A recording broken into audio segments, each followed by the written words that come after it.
The Christiansborg Castle in Osu is a major historical landmark of Accra. The castle went through many lives.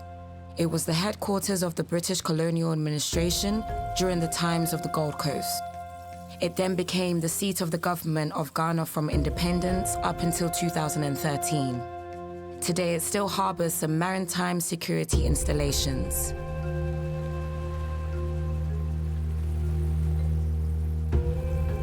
But what most people do not know is that this imposing building also played a central role in the transatlantic slave trade. These white walls reveal dark times. The long years the castle was headquarters for the slave trade organized by the Danish crown on the west coast of Africa.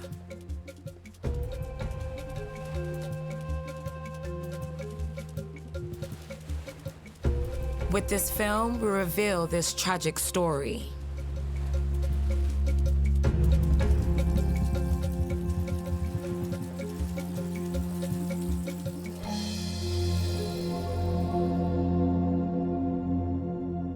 The coast of modern-day Ghana becomes a destination for European merchants after the Portuguese built the fort of Elmina in 1482 and start trafficking in gold and enslaved Africans.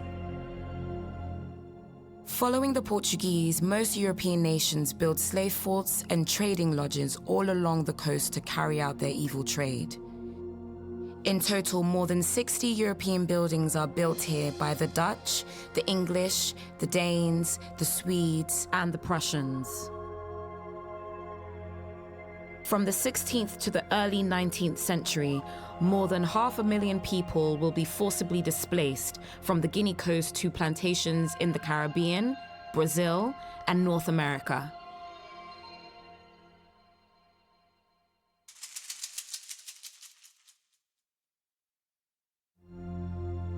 To enter Osu Castle today, you must go through a narrow gate, cut through thick fortified walls more than 350 years ago. Then you enter the inner courtyard. At first, the building seems like an architectural puzzle. The central staircase and most of the first floor were built by the British in the late 19th century following an earthquake in 1862 that destroyed most of the upper parts of the castle.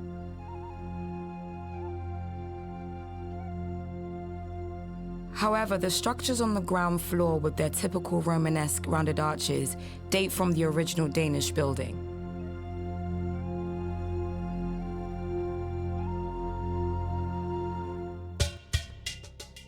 The first building is a small square fort built by the Danes in 1661. It occupies the site of previous Portuguese, Swedish, and Dutch trading lodges built alongside indigenous Ga fishing communities.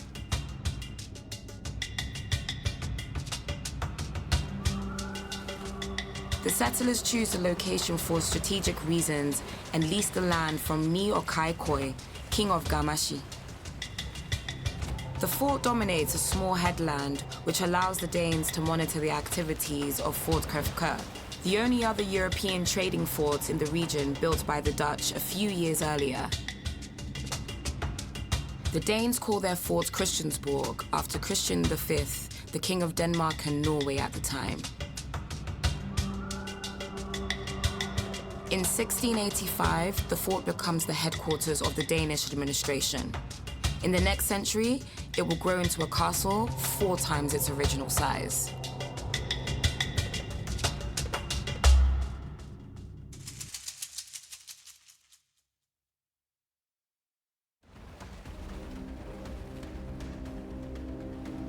Standing on one of the remaining flat roofs built by the Danes, you realize that trading from Africa was always a militarized affair for the Europeans. These flat roofs overlooking the surroundings were especially designed and reinforced to support troops and cannons. These fortifications have been witness to many battles. For the 200 years of the Danish presence, the castle was hotly contested. It was besieged by local communities several times, sold briefly to a Portuguese trader, and even taken over for a year by Nana Sameni of Akwemu, who kept the keys of the fort after returning the building to the Danes.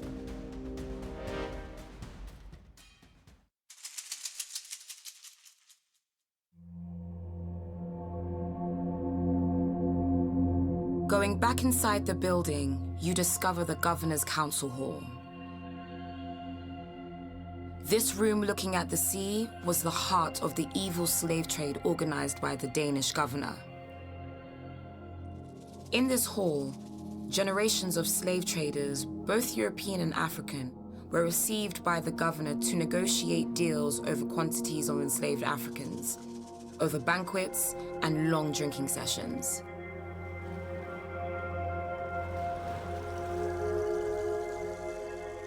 Underneath the Governor's Council Hall, the original storehouses are still standing. Here, sacks of gold and elephant tusks were once piled up to the ceiling, waiting for shipment to Copenhagen. Up until the beginning of the 1700s, the Danish merchants are mainly interested in the gold from the Guinea coast. They only engage in sporadic slave trading to the plantations of the neighboring islands of São Tomé and Príncipe. Gold has become so central to the European economy that the Christiansborg castle itself adorns the Danish ducat coins. It is estimated that 1/3 of all of the gold exported to Europe by the Danes came through these warehouses.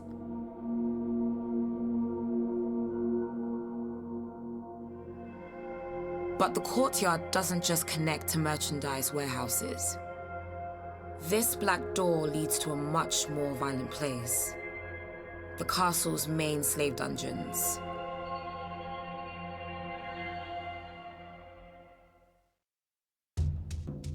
The Danes fully enter the transatlantic slave trade at the beginning of the 18th century when they start to produce sugar in their new colonies in the West Indies. A classic triangular trade starts. Merchandise is brought from Europe to the Guinea coast to purchase enslaved men and women. The captives are then transported to sugar plantations in the Caribbean.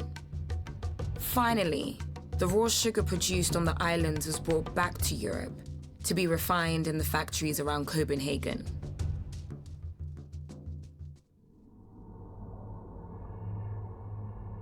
The Danes become major producers of sugar when they purchased the island of St. Croix from the French in 1733.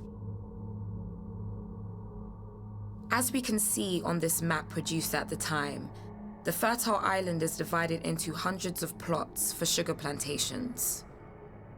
The whole colony is turned into a giant concentration camp to produce sugar. The Danish merchants used their African colony on the Guinea coast to supply enslaved labor to the island. Christiansborg Castle becomes a mass displacement center. The Christiansborg Castle has now joined a sinister list of slave forts that control the transatlantic slave trade on the Guinea coast. Captives are brought to the castle from everywhere in the sub-region. Many come from the Middle Belt and northern regions of modern-day Ghana. Sometimes they are captured from places as far as present-day Côte d'Ivoire, Burkina Faso, Togo, and Benin, or even further in northern Nigeria. All along the way, these prisoners are traded through a complex network of local merchants at numerous slave markets like Salaga, Wa, Kintampo, Ketekrachi, and Krobo.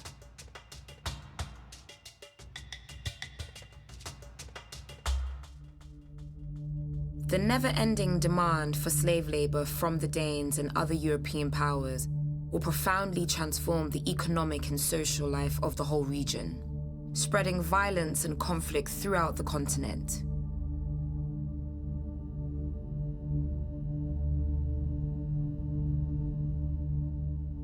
Today, the slave dungeons have been sealed off, and with them the memories of tens of thousands of men, women, and children who suffered, sometimes for months, in the darkness and dampness of their underground jail.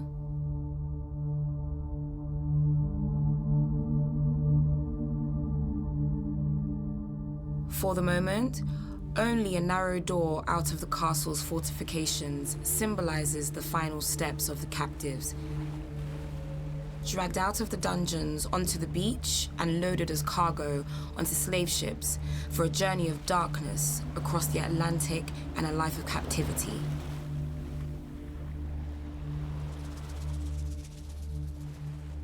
But we should never forget that if the castle was a place of oppression, it was not a place of submission.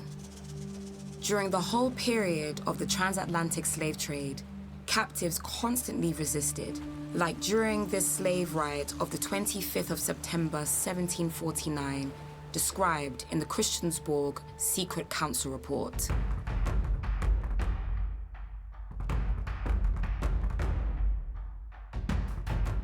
Some of our Negroes, and almost all the company slaves, had sworn oaths to overrun the fort, murder all whites, and forcibly take all the company slaves who were in irons out of the fort. It was revealed that all our company slaves had sworn oaths to the fetish and vowed to keep faith with one another and, if necessary, die with one another. The Danish authorities discover the planned rebellion and the leaders are brutally executed. The head of a man named Otaifwe in the report is cut off and nailed to the wall opposite the slave dungeons for all to see. An act of calculated violence designed to create terror and discourage other acts of resistance. One of the countless moments of utter brutality that took place for more than 100 years within the walls of the castle.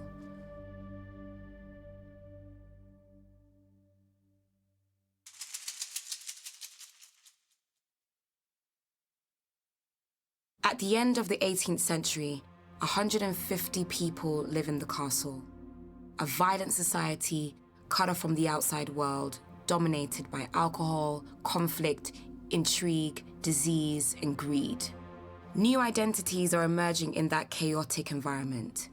Many children are born from unions between European settlers and African women, and these children occupy increasingly important positions in the slave trading society. A room next to the governor's council hall testifies to the importance of these children from mixed ancestry. This chapel, used by the late President John Atta Mills, was once what the Danes called the Mulatto School.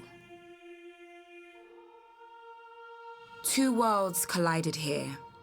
African children were taught about the gospel, and then leaning from their classroom windows, they could see other African men, women, and children taken in chains across the courtyard.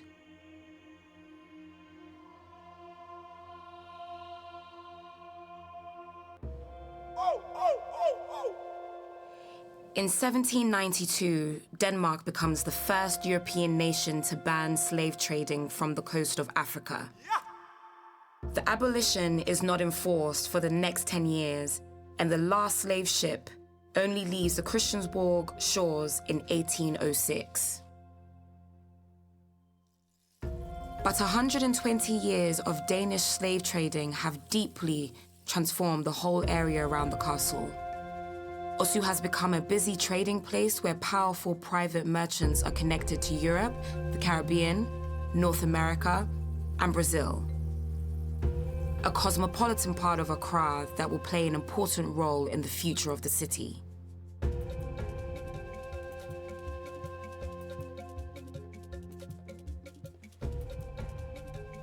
Today, the Christiansborg Castle is no longer the seat of the Ghanaian government, and there are plans to turn it into a museum.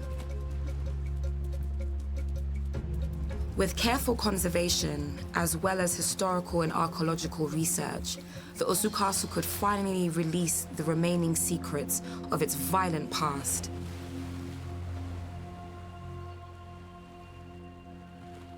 The doors of the old slave dungeons might open once again, so that this place of horrors can finally be turned into a sacred memorial for the souls who were brutally taken away.